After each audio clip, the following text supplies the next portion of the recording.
교사 여러분 반갑습니다. 오늘은 공과 내용이 아니라 다른 설교를 준비했습니다. 삭개오와 관련된 이 내용인데요. 오늘 공과를 같이 해설하도록 하겠습니다. 제목은 삭개오야 속히 내려오라, 예수님의 말씀으로 주제를 삼아 보았습니다. 우리가 잘 알고 있는 이 삭개오는 여리고에 있는 세리장이었습니다. 로마 시대에는 이 이스라엘이 로마의 속국이었기 때문에 세금을 바쳐야 했습니다. 세금 징수 요원 중에 가장 높은 사람 세리장이었다, 그렇게 이야기하죠. 그러니 로마는 과도한 세금을 부여했는데 거기에 세리들은 또 다른 추가 명목으로 자신들의 이득을 챙기기 위해서 자기 동족들에게 더 많은 세금을 거두었습니다. 그래서 사람들은 세리장을 매국노다, 동족의 피를 빨아먹는 사람들이다, 그렇게 싫어했겠죠. 그들 중에 장이었습니다. 그러니 당연히 부자였을 것이고 또 사람들과의 관계도 그리 좋지는 않았을 것입니다. 그런데 이곳에 예수라고 하는 분이 지나가신다는 소식을 듣게 되었죠.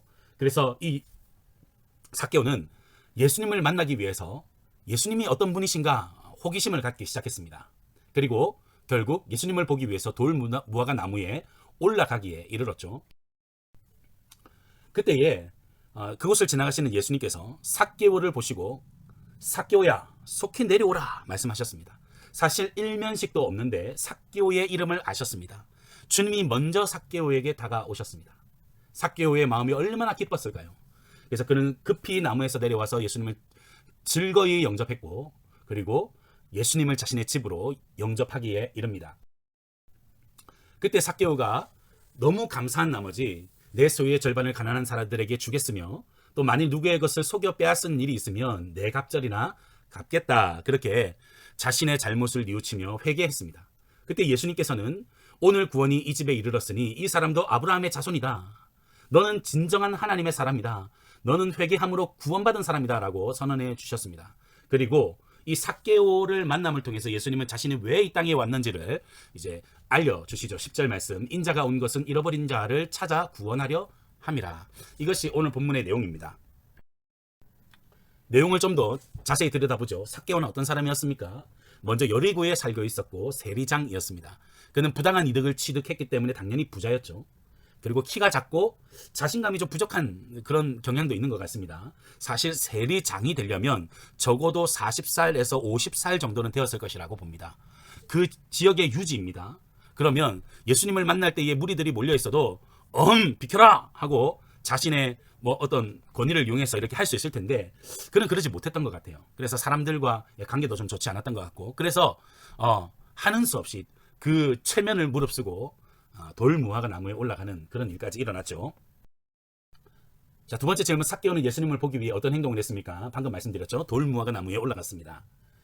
내면에 강한 호기심이 있었던 것 같습니다. 예수님이 어떤 사람인가 해서 하는 그 예수님을 알고자 하는 열망, 이런 것도 있었던 것 같고, 또는 그 안에 간절함이 있었던 것 같기도 합니다. 죽은 자를 살리시고 병든 자를 치유하시고 죄인들의 친구가 되어진 예수님, 그분이 어떤 분인가? 나도 그런 분을 만나고 싶다. 나에게도 그런 분이 친구가 되었으면 좋겠다 하는 그런 절박함, 인생의 외로움 속에서 그런 간절함이 묻어나죠. 그러나 은혜는 삭개오의 이런 절박함이 아니라 예수님께서 먼저 찾아오심으로 주어졌습니다. 삭개오야, 이름을 불러주셨습니다. 속히 내려오라. 그 외로움의 자리, 그 홀로 단절되어 있는 그 나무 위에서 너 속히 내려와라, 주님이 말씀하셨죠. 우리에게도 주님은 이렇게 다가오십니다. 우리의 이름을 부르시면서 너의 외로움의 자리에서, 너의 삶의 문제의 자리에서 내려오라, 나에게로 오라, 그렇게 말씀해 주십니다. 삭개오는 어떻게 회개했습니까? 회개는 감정적 변화로 끝내서는 안 됩니다. 나의 잘못을 후회한다든지 그것으로 눈물을 흘린다든지 나는 다시는 그런 죄를 범치 않겠다고 마음으로 결단하는 것으로 끝나서는 안 됩니다. 행동으로 옮겨져야 합니다. 세리장으로 살면서 부당한 이득을 취했던 것들을 다 돌려주겠다 하는 그 삭개오의 행동의 변화, 삶의 변화가 곧 회개라는 사실을 우리는 이 말씀을 통해서 알 수 있습니다. 자, 결론적으로 내 삶에 적용하기, 삭개오야 속히 내려오라는 예수님의 말씀에서 어떤 감정이 느껴지나요? 예수님이 삭개오야 이름을 부르시면서 속히 그 나무에서 내려와라, 사람들과 단절되어 있는 그곳, 외로움의 그곳, 죄악의 그곳 거기서 속히 내려와서 나에게로 오라 말씀하시는 그 주님 앞에 참 감사한 마음, 고마운 마음도 들 것이고, 또 어떻게 내 이름을 아시지? 또 어떻게 또 나 같은 죄인을 용납해 주시지? 하는 그런 감사의, 사랑의 감정들이 느껴질 것입니다.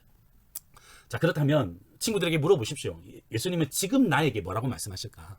예, 이것은 뭐 주관적인 내용이고, 이게 말씀을 묵상하면서 자신에게 적용하는 것입니다. 친구들과 한번 나누어 보면서 선생님도 이 대답을 준비해서 같이 친구들과 나눠보면 좋겠습니다. 수고하셨습니다.